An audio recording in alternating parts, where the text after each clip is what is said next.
Back in the car and headed home, Daddy Phil told us the funniest joke. Let me see if I can remember how it went.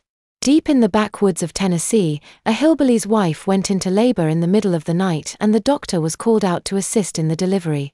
Since there was no electricity, the doctor handed the father-to-be a lantern and said, "Here. You hold this high so I can see what I am doing."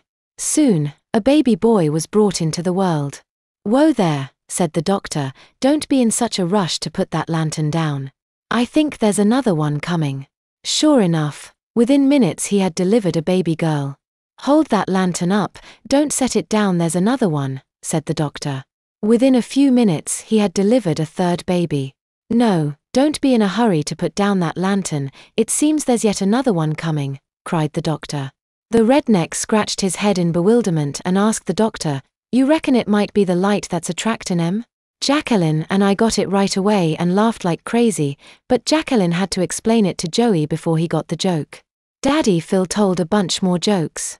However, that was the only one I remember, probably because it was the funniest. "So did you have fun?" Grandmother asked as we arrived back home. "No, we had a great time." Joey squealed with delight. "Best ever." I agreed as I took my surfboard from Daddy Phil so I could carry it up to my room. Jacqueline and Mommy Beth came in behind us carrying our wet towels and chatting among themselves.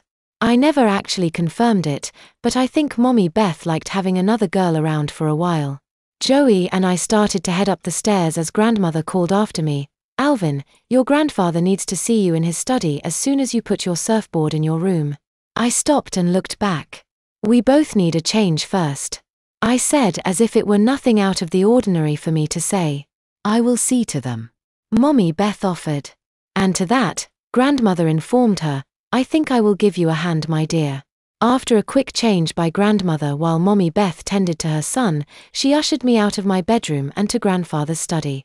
We reached the door, but that is all the farther she went. "I will see you downstairs for dinner," she said and walked back toward the steps. All the excitement from the day seemed to evaporate, leaving me feeling nervous.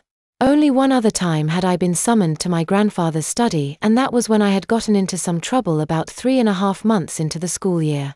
My friends and I had decided that we wanted the day off from school. Playing hooky was something I had become quite good at back in California, but Maine is a totally different world altogether. Not even an hour had passed when the local truant officer found us and drug us all back to school.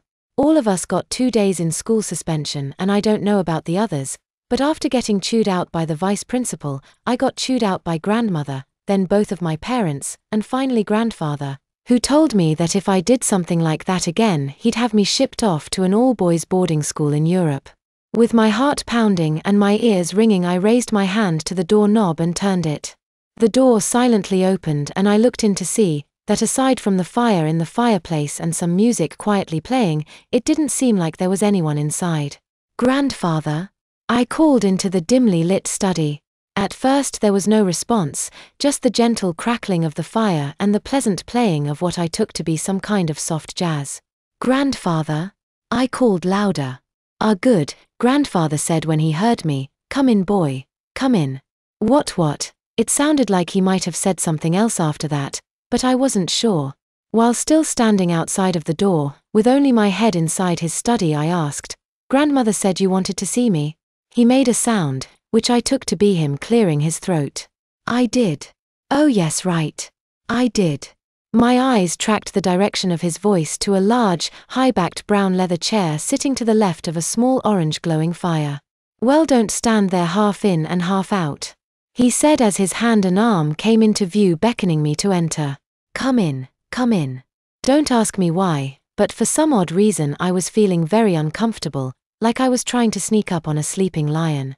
I crept into his study, almost on tiptoe as I slowly advanced toward the fireplace. "Come join me here," he said, pointing with a smoldering cigar at an identical chair to the right of the fireplace. When I lowered my freshly diapered bottom into the chair, both my diaper and the shiny leather sang out a mingled chorus of crinkles and squeaks. I looked up at him, and that is when I noticed Grandfather was talking on the phone. Without looking at me, he offered me the phone. "Would you like to talk to your mother?" he asked. Now you might think that I would have pounced on that phone like a hungry leopard would a wounded gazelle, but I didn't.